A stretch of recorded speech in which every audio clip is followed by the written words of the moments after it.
آیا زملاسو چرته غیبم شو؟ بتوبه او خدایا دا لوشي څنګه د پهاو کې ګرځي ایا کوم جن یا بل چې راغلي دي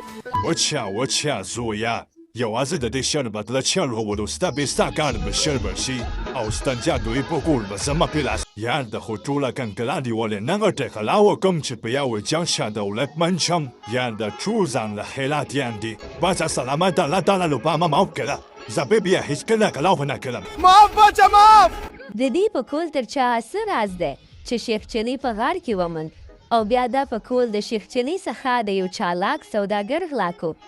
سوداګر به د خلکو څخه غلا کو حتی د باچا له محل نه یې خزانه غلا کولې بالاخره سوداګر ونیول شو او د غلا په تور سزا ورکړل شوه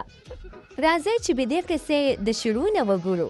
یو ورځ شیخ چلی په جنګل کې د لکړیو په لټه کې و چې ناڅاپه باران شروع شو شیخ چلی نږدې یو سړی غار ته پناه یووړه ای خدایا د هو ډېر باران دی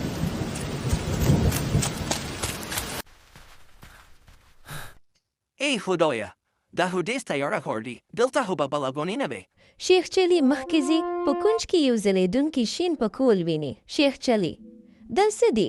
دا خو داسې ښکاري چې سرو زرو ټوپې وي نه دا خو پکول دی خو عجیبه ځلېږي شیخ چلی خپله زړه ټوپې غورځوي او دا پکول په سر کې وي ناڅاپه شیخ چلی ور غیب شي شیخ چلی په چیغه ای زما لاسو چرته غیب شو او زما ټول ځان روغ شو ای زما خدایا زه چرته لاړم ایا زه مړ شوم شیخ چلی چې پکول لرې کوي او بیرته ښکاره شي نو بیا یې په سر کوي او غیبېږي دا خو جادو دی اوس به زه هغه چې کوم چې چکري نه وي یعنې هغه کارونه چې د چا سوچ کې هم نه راځي شیخ چلی واخاندي شیخ چلی خپله لرګي راوخلي او کور ته روان شي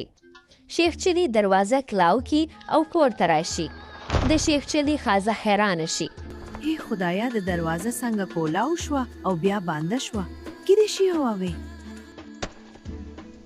د شیخ چلی ښځه راڼۍ په ډوډۍ پخولو پوښته دی شیخ چلی په منډه کور ته لاړو تر څو راڼۍ حیرانه کړي شیخ چلی پټه خونې ته ننوځي د راڼۍ مخې ته لوشۍ پورته کوي توبه او خدایا دا لوشي څنګه د پهاو کې ګرځي ایا کوم جن یا بل چې راغلي دي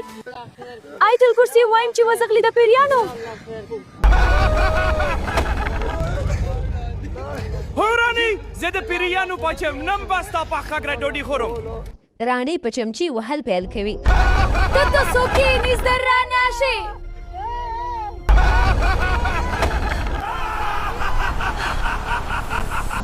شیخ چلی په کول لرې کوي او ښکاره شي رانیو مې میرے دا بګوره زما کمال دا جادویی پکول دی دراته غار کې میلاو شو شیخ چلی د جادوګری شه نه ده د بلا د بیرته غار دی اوسه حسن نه چې په کوم مصیبت کې شه ای ساده رانی په دې سره بزد کلی د غریبانو مرسته کوم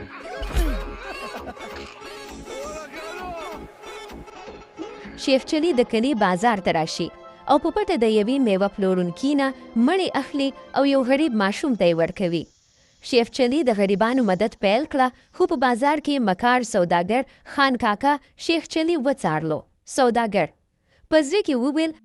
دا شیخ چلی چې ناچاپه خیبې جو شکایت کې چې هم په دې پکول کې کوم راشن ده نه چې د پکول باید زما شي نو زه خو به ډېر لاده شم ای شیخ چلی وده نن مې کور د میلماسه ډېر شی په لومې پوه کړی دي خان کاکا تا دومره سخاوت جچجو خان کاکا تا په رښتیا زما دپاره کې ډېر زیان تکلیف کړی دی تا زما لپاره ډېر ښه خوراک تیار کړی دی او خاص تر پلاو بود دا بخله بچیه ده خوشحال به تو چی وچا زویا یوازې د دې شر بدله چل وولو ستا بې ستا کار به شر به شي او ستنجا دوی په کور به زما په لاس د سوداګر په کور کې شیخ چلی ډېره ډوډۍ خوري او بیا شربت وڅکي خو په شربت کې سوداګر بېهوشي دوا چلی وي او شیخ چلی ودی شي زه د باچا خزانه لوټم او شیخ چلی به همدلته په خوب وي سوداګر بازار ته ځي او په ډېرې اسانۍ سره په دوکان کې هر قیمتي شی غلا کوي ځکه چې هیڅوک سوداګر نه ګوري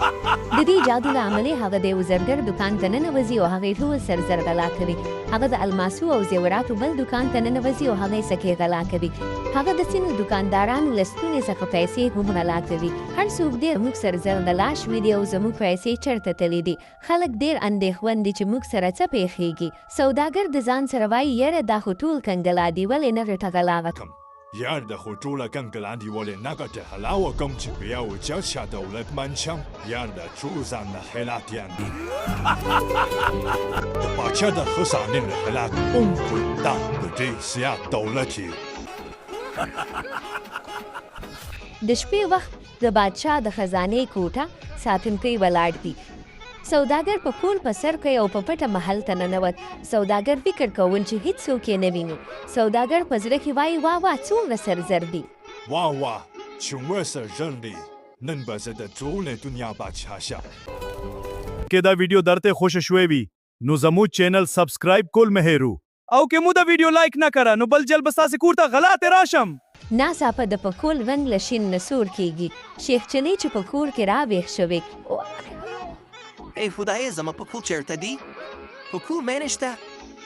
او راته ښکاري هغه مکار سوداګر غلکري. هلکې ناڅاپه د پکول جادو ختمیږي او سوداګر د ساتونکو په منځ کې ښکاره کیږي. دا چوک دی دا جو خالو دی ونیسا نه نه دا جادویي پکول کاروالی ته خوی بادشاه راشي. دا خو زموږ د کلي سوداګر دی دا په زندان کې واچوي او ټول مال یې ترې واخلي. باچا سلامت الله تعالی لپاره معاف کړه زبې بیا هیڅ کله غلا ونه کړم. معاف باچا معاف. شیخ چلی کور هغه خفه ناست دی. رانی شیخ چلی یاره مې خفه کیجه شول چې پکول لار هغه سوداګر د خپل بد نیت په سزا ورسید. شیخ چلی رښتیا وای رانی جادو د بدو خلکو ملګری نه وي. زه به بیرته خپلې لکړې کوم او په حلاله روزۍ به ګزارې کوم. شیخ چلی پوه شو چې رښتینی جادو په نیکي او مهنت کې دی نه په غلا او جادوګرۍ کې. اخلاقی پیغام د لالچ پای همیشه شرمندگی وي. کړه زبې بیا هیڅ کله غلا ونه کړم. معاف باچا معاف.